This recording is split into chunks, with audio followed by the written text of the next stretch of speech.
ഈ നേപ്പാളത്തെ ആൾക്കാർ എന്തിനാ ഈ പാർലമെന്റ് സുപ്രീം കോടതിയൊക്കെ തീയിട്ടു പറയുന്നു എന്താ? അതെ, വെറും ആൾക്കാരല്ല, ജെൻ സി ആണ്. ജനറേഷൻ സി പറഞ്ഞാൽ എന്താ അറിയാം കുട്ടി? 1997 മുതൽക്ക് 2012 വരെ ജനിച്ച ആൾക്കാരാണ് ജെൻ സി. മിത്രക്കുട്ടി എപ്പോഴാണ് ജനിച്ചത്? 2015. അപ്പോൾ മിത്രക്കുട്ടി ജെൻ സി അല്ല, മിത്രക്കുട്ടി ജെൻ ആൽഫയാണ്.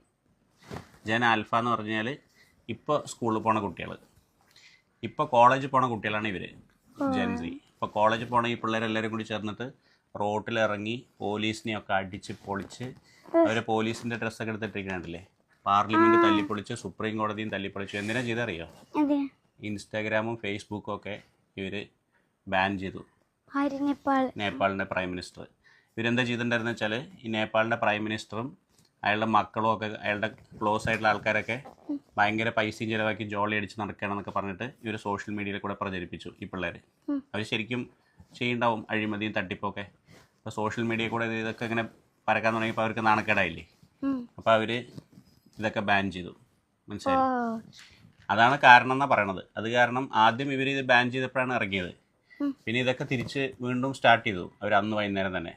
പക്ഷേ അപ്പോഴത്തേക്കും അവർ ഗവൺമെൻറ് മൊത്തം പൊട്ടയാണ്, ഗവൺമെൻറ്റിനെ മുഴുവൻ മാറ്റണം പറഞ്ഞിട്ട് ഫുള്ള് കത്തിച്ചു. ഇപ്പോഴും നടന്നുകൊണ്ടിരിക്കുകയാണത്. ഇന്ത്യയിൽ ഇതുവരെ നടക്കാൻ സാധ്യതയുണ്ടോ? എന്താ മിത്രകൂട്ടർ അഭിപ്രായം? ഇന്ത്യയിലും ഭയങ്കര സ്ട്രോങ് ആയിട്ടുള്ളൊരു ജെൻസി ഉണ്ട്, മനസ്സിലായില്ലേ? സോഷ്യൽ മീഡിയ ഇവിടെയുണ്ട്. ഇവിടെയും കുറേ കറപ്ഷനും പ്രശ്നങ്ങളൊക്കെ ഉണ്ട്, ജോലിയില്ലായ്മ, എല്ലാ പ്രശ്നങ്ങളും ഉണ്ട് ഇവിടെ. ഇതൊന്നും വരാതിരിക്കാൻ വേണ്ടിയിട്ട് എന്താ ചെയ്യേണ്ടത്? നമ്മൾ ചെറുപ്പക്കാരുടെ അഭിപ്രായം കേൾക്കണം, ചെറുപ്പക്കാരോട് ചോദിക്കണം അവർക്ക് എന്താ വേണ്ടത്, അവരുടെ പ്രശ്നങ്ങൾ സോൾവ് ചെയ്യണം. അവർ പറയുന്നത് കേൾക്കാൻ ആളില്ലാന്ന് തോന്നുമ്പോഴാണ് അവരൊക്കെ കൂടി റോട്ടിലിറങ്ങണേ, മനസ്സിലായേ? അപ്പോൾ ഇപ്പോഴത്തെ ജെൻസി ചിലപ്പോൾ കുറച്ച് ദേഷ്യമൊക്കെ ഉണ്ടാവാൻ സാധ്യതയുണ്ട്. ജെൻ ആൽഫയെങ്കിലും ശരിയാക്കണം നമുക്ക്.